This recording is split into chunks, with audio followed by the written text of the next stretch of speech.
Salam əziz müəllimlər, mən Murad müəllim. Bugün sizlərlə yenə bir neçə sualın izahına baxacağıq. Keçək suallarımıza. Birinci sualda bizə nə deyir? P-net cədvəlindən verilmiş fərdlərin hansıları yalnız bir növ qamət əmələ gətirər? Yəni sizə demək istəyir ki, hansı fərdlər homozigot formadadır? Mənim birinci fərdim olacaq homozigot formada, 6-cı fərdim olacaq homozigot formada. 11-ci fərdim olacaq homozigot formada və yenə də 16-cı fərdim olacaq homozigot formada. Zaten bildiyimiz kimi bir şeyin bir növ qamət əmələ gətirməsi üçün, yəni böyük A, böyük A, böyük B, böyük B şəklində yazdığım zaman, məsəl üçün buradan nə verəcək? Ancaq mənə böyük A, böyük B vermiş olacaq. Və yaxud da böyük A, böyük A, kiçik B şəklində olsa nə verəcək? Böyük A, kiçik B şəklində bir növ qamət vermiş olacaq. Ona görə də nədir? Ancaq homozigotları seçəcəyik. Yəni, doğru cavabımız olacaq B variantı. Daha sonra baxırıq növbəti sualımıza. İkinci sualda bizə nə deyir? Şəkildə eyni sayda nukleotidi olan 3 müxtəlif canlıya aid DNT moleküllarının qızdırıldıqda zəncirlərin bir-birindən ayrılma faizi verilmişdir. Baxın, temperatur hər ikisi üçü üçün eyni verilibdir. Yuxarıya doğru qaldırılmış müəyyən bir nöqtədən. Amma ərimə faizləri nədir? Fərqlidir hər birində. Ən çox M-dədir, daha sonra L-də, daha sonra K-dadır. Ərimə faizinin çox olması, yəni bunun əriməsinin daha asan olması deməkdir. Daha asan ərimə rabitə sayı ən az olan canlıda olmuş olacaqdır. Daha çətin ərimə isə rabitə sayı daha çox olan canlı üçün keçərli olacaqdır. Mənim birinci canlımda 1-in 6-ya nisbətində adenin, timin, guanin və sitozin nisbətləri 1-in 6-yadır. İkinci canlımda adenin, timin plus daha doğrusu adenin üzərinə gəlir timin və guanin üzərinə gəlir sitozin nisbəti 1-in 3-ədir. Üçüncü canlıda isə 1-in 5-ədir. Buradan gördüyün kimi nədir? Guanin və sitozin sayı birinci canlıda daha çoxdur. Adenin, timin sayı isə hər birində eyni saydadır. Daha çox olduğundan mən nə edəcəm? Demək ki, mənim rabitə sayım birinci canlıda daha çox olmuş olacaq. Bunun deməli ərimə faizi daha az olmuş olacaq. Yəni çətin əriyəcəkdir. Birinci canlı üçün seçərəm nəyi? K-nı. İkinci canlı üçün seçərəm ikinci canlı ən az rabitə sahibi olandır. Yəni ikinci canlım olacaq nə? M. Yəni ən yüksək ərimə faizi olan, daha asan əriyən yəni. Üçüncü canlım isə nədir? Birinci və ikinci canlının ortasında bir rabitə sayına sahibdir. Deməli, bunun ərimə faizi nə olacaq? Orta dərəcədə olmuş olacaq ki, buna da el uyğun gəlmiş olacaqdır. Belə, doğru cavabımız olacaq B variantımız. Daha sonra keçək növbəti sualımıza. Üçüncü sualda bizə nə deyir? Verilənlərə əsasən x-in qiymətini tapın deyir. Cəld kərtənkələ olan ümumi caynaqların sayı, aorta göstərinin sayı. Ümumi caynaq sayı deyir 60-dır. Mən bilirəm ki, kərtənkələdə nədir? 4 dənə ayaq var və hər birində 5 barmaq var və barmaqların hamısında da caynaq var. Demək ki, 4 ayağın hərəsində 5 barmaq və 5 caynaq olduğuna görə 4 vurub 5 bərabər 20 eləyər. Bu 20-li qrupdan məndən neçə dənədir bilmirəm. Ona görə 20-nin yanına x qoyuram. Bərabər edirəm nəyə? Ümumi caynaqların sayına. Yəni, bu 20-li caynaqlardan neçə dənədir bilmədiyim üçün yanına x yazdım. Bərabər elədim ümumi caynaqların sayına. X bərabərdir buradan çıxır 3. Deməli, mənim 3 dənə kərtənkələm var imiş. 3 dənə kərtənkələm varsa, bunun hər birində nədir? Bir dənə cüt aorta qövsü olduğuna görə 3 fərddə də 3 vur 2, deməli 6 dənə nədir? Aorta qövsü olmuş olacaqdır. Yəni, doğru cavab B variantı. Daha sonra baxaq 5-ci sualda nə deyir? Aşağıdakı sxemdə Escherichia coli bakteriyasının çoxalmasına aid sxem verilmişdir. Hansı rəqəmlərlə verilmiş fərdlərin bölünməsi zamanı mutasiya baş vermişdir? Bəli, baxdığımız zaman bölünməyə birinci bakteriya bölünüb 1 özü kimi, Daha sonra isə özündən fərqli bir bakteriya yaradıb. Demək ki, bu nədir? Birinci fərdim nədir? Mutasiyaya uğramış olacaqdır.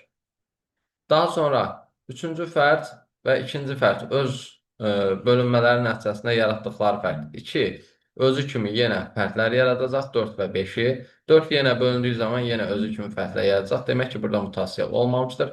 Üçüncü fərd isə bölündüyü zaman 1, 5 və 5-in yanında da yenə özündən fərqli bir fərd yaratdığından demək ki, mənim üçüncü fərdimdə də, yəni üçüncü 3 rəqəmi ilə işarələnmiş bakteriyamda da bir mutasiya baş vermişdir. Beşinci fərd yenə bölünüb, yenə də özü kimi bakteriyalar əmələ gətirdiyindən burada da mutasiya olmayacaqdır deyəcək.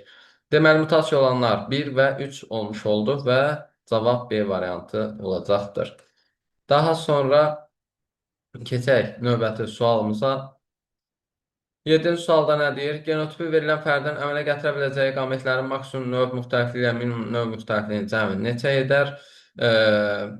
Verilən genotipi yazsam böyük A, kiçik A, böyük B, kiçik B, böyük C, kiçik C. Bu şəkildə yazaram. Minimum növ müxtəlifliyi dediyi zaman bunların hər birini ilişikli götürərəm və 2 cür qamət alar. Maksimum növ müxtəlifliyi dediksə, normal şəkildə mən bundan qamət alaram. Normal şəkildə qamət alan zaman nəyə baxırdım? Qamət müxtəlifliyini hesablamaq üçün baxıram neçə dənə heterozigotum var. 3 dənə heterozigotum var. 2 üzəri n düsturunda n-in yerinə gətirib 3 qoyacam. 2 üstü 3 bərabərdir 8. Deməli, 2 dənə ilişikli olandaydı. 8 dənə isə normal halda əmələ gətirdiyi qamətlər olacaq. 8 üzərinə gəl 2 bərabərdir 10 dənə nədir? Qamet əmələ gəlmiş olacaqdır. Yəni cavab C variantı olar. Daha sonra baxırıq nəyə? Deməli, neçənci suala baxırdıq? 8-ci sual. Yetki insanın ağız boşluğunda yalnız öz diş növü ilə qonşu olan dişlərin sayını n qəbul etsək, köpək dişlərinin sayı hansı ifadə ilə müəyyən edə bilərik?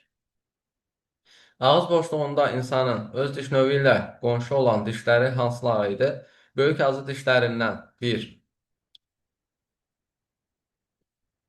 Tutaq ki, ağzın bir kənarından soldan yuxarı hissəsini nəzərə almışam. Burada 3 dənə böyük ağız dişləri var. Bir, ağzın ən dip hissəsində yerləşən bir bu diş, yalnız öz diş növü ilə qonşu olmuş olacaq. Bir də ortadakı diş, böyük ağız dişi nədir? Soldan bir böyük ağız dişi ilə, sağdan da bir böyük ağız dişi ilə qonşu olmuş olacaqdır. Buna görə mən bu sol yuxarı, sağ yuxarı, sol aşağı və sağ aşağı hər birində 2 ədəd götürsəm, 4-ü vuraram 2-yə, eləyər nə? 8 ədəd. Bir də ağzın yuxarı və aşağı hissəsində öndə olan 4 ədəd kəsici dişindən ikisi ortada olanlar hər iki tərəfdən öz diş növü ilə qonşu olmuş olacaq və buna görə də yazıram 2 vurulsun 2, bu da eləyər 4. Toplasam 12 edər. Bu zaman deyir, köpək dişlərinin sayını hansı ifadə ilə müəyyən edə bilərik? Köpək dişləri nə qədər idi? 4 idi. Mən n-ə 12 deyirəm. Şərtdə deyir ki, həmin bu dişlərin sayı qonşu olan dişlərin sayı n-lə işarə elə. N-ə 12 demişəmsə, bu 12 rəqəmindən 4 necə alaram?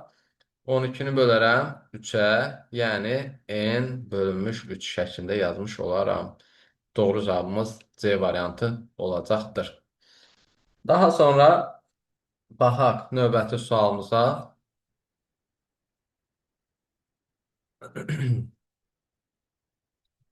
Baxaq növbəti sualımıza.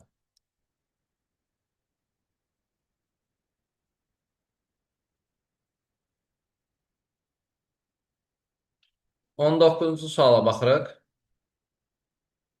Verilmiş qida zəncirində prosentin tərkibində n kilojul enerji vardır. Qida zəncirinə bir halqadan digərinə minimum enerji keçərsə, 3-cü dərəcəli konsument həmin enerjidən neçə kilojul istifadə edər deyir.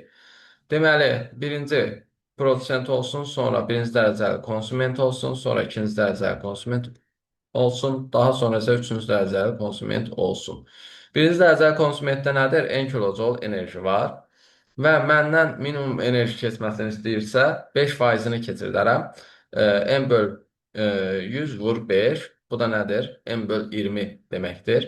Mən deməli hər dəfə alınan rəqəmin məxrəcini nə edəcəm? 20-yə vuracağam.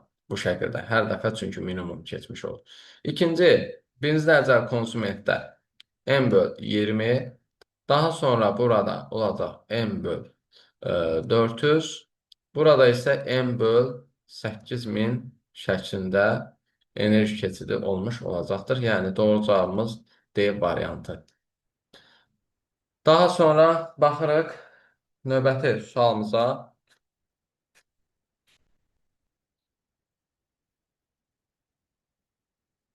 36-cı sualda bizə nə deyir?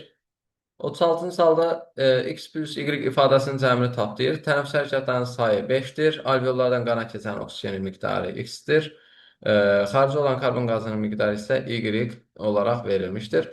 5 tənəffüs hərəkəti edirsə, hər tənəffüs hərəkətində mən 25 nədir? Oksigen daxil olur. 25 milli oksigen daxil oldu. Xaric olan karbon qazı isə nədir? 20 milli olacaqdır. Deməli, bu bir tənəffüs hərəkəti üçün. 5 tənəffüs hərəkəti dediyinə görə nədir? Vuracam hər birini 5-ə. Buradan 125 alınacaq. Buradan 100 alınacaq.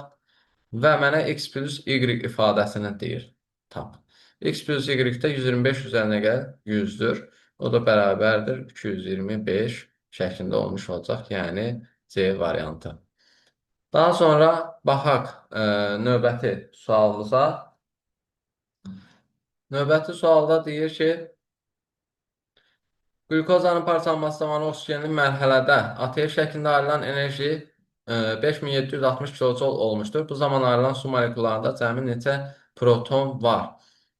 Oksigenli mərhələdən söhbət gedir və ayrılan ATF şəklində ayrılan enerji. ATF şəklində ayrılan enerji bədəndə ATF şəklində yığılan enerji demək istəyir sənə, yəni. Çünki digəri nədir? İstilik şəklində paylanan idi. Deməli, burada normalda əmələ gələn ATF şəklində saxlanılan enerji 1440 idi. Amma mənə deyir ki, 5760-dır. Baxaq, 5760-ın içərisində 1440 neçə dəfə yerləşəcək? 4 dəfə yerləşmiş olacaqdır. Demək ki, normalda əmələ gələn enerjidən 4 dəfə çox enerji əmələ gəldiyini mənə bildirir.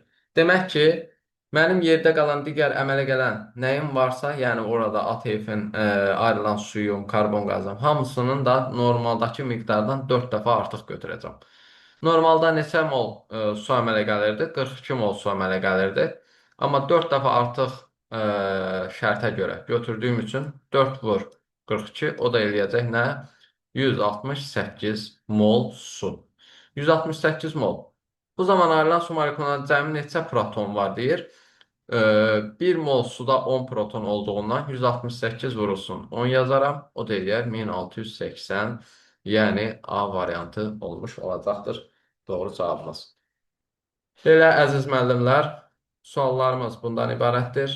Hərdən bəsit, hərdən daha çətin, hərdən orta səviyyə sualların izahını verməyə çalışıram ki, çünki burada həm sertifikasiya üçün sualları çəkməyə, yəni niyyətim həm sertifikasiya üçün dəstək olmaqdır, həm MİQ üçün dəstək olmaqdır. Və nəzərinizə çatdırım ki, əziz müəllimlər, bu əlavə şeyləri işləməklə, əlavə kitabları işləməklə daha da özünüzə ziyan etmiş olursunuz. Və yəni yersiz mənşəyi bilməyən, lazımsız test hazırlayan insanlar üçün də yol açmış olursunuz. Ona görə də mən hər zaman deyirəm, baxın, DİM kitabını işləməklə, güvən kitabını işləməklə, yəni tam dərk edərək işləmək, yəni orada heç bir sualı cavabsız qoymamaqla və anlamamış ötürməməklə dərsliyi tam şəkildə nəzəriyyəni bilmək, yəni əzbərləmək, plus OTK-nın 20 sınağını işləsən, plus qəbulları, yəni Dövlət İmtahan Mərkəzinin keçirdiyi qəbul imtahanları 4-cü qruplar üçün, onları işləsən, mən sənə deyirəm və Murad müəllim olaraq söz verirəm ki, sənin orada işləyə bilməyəcəyinin maksimum olsa bir sual olar. Başqa da yəni sual qaçırtma ehtimalın yoxdur. Əgər bu dediklərimi tam şəkildə dərk edərək edə bilirsənsə, sənin heç bir şeydən qorxun yoxdur. Qoy kim gedir qıraqdan nə sual hazırlayır, hazırlasın. Nə cür sual hazırlayırsınız? Hansı miqdar, hansı bir sual, belə deyək, dövlət tərəfindən keçirilən rəsmi qanuni imtahanda o kənarda hazırlanan o mənşəyi bilinməyən sualların birinə rast gəlirik. Heç birində. Hansını ki MİQ özü hazırlayıbsa, əgər DİM özü hazırlayıbsa, test toplusundan, DİM test toplusundan, güvən test toplusundan suallardırsa, onları gətirib eyni şəkildə salırlar. Biraz dəyişirlər, biraz formasını dəyişirlər, yenə də eyni şeyi gətirib salırlar. Ona görə də elədiyin şeyi tam dərk elə ki, o dəyişən zaman sənə təsir etməsin və dediyim şeylərin hamısını tək-tək gözdən keçir ki, neynəsin, çətinliyin olmasın. Sən o test, bu dəyərdir, bu nə bilim nədir, odur, budur. Bunu işləyə-işləyə düşünürsən ki, hə, hamısını işləməliyəm, amma axırda heç birini də işləmirsən. Hərəsindən bir dadımlıq belə cüzi işləyirsən, axırda heç bir şeyi tam tək şəkildə dərk etməmiş imtahana gedirsən, hər yerdən açıqların olmuş olur və bu da sənin nəticəvi aşağı salır. Ona görə bir yerə fokuslan, bir nöqtəyə dediyim kimi, dediyim testləri, dediyim sahələri, bir testlərini işlə, oxu, araşdır, ümumi hazırlıqlarımıza qoşulun. Əgər ki, sənin sonda hər hansı bir çətinliyin olarsa, bunun məsuliyyəti mənim boynuma. Murad müəllim olaraq mən burada sənə bu sözü verirəm. Belə əziz müəllimlər, dinlədiyiniz üçün təşəkkür edirəm. Sağ olun, salamat qalın.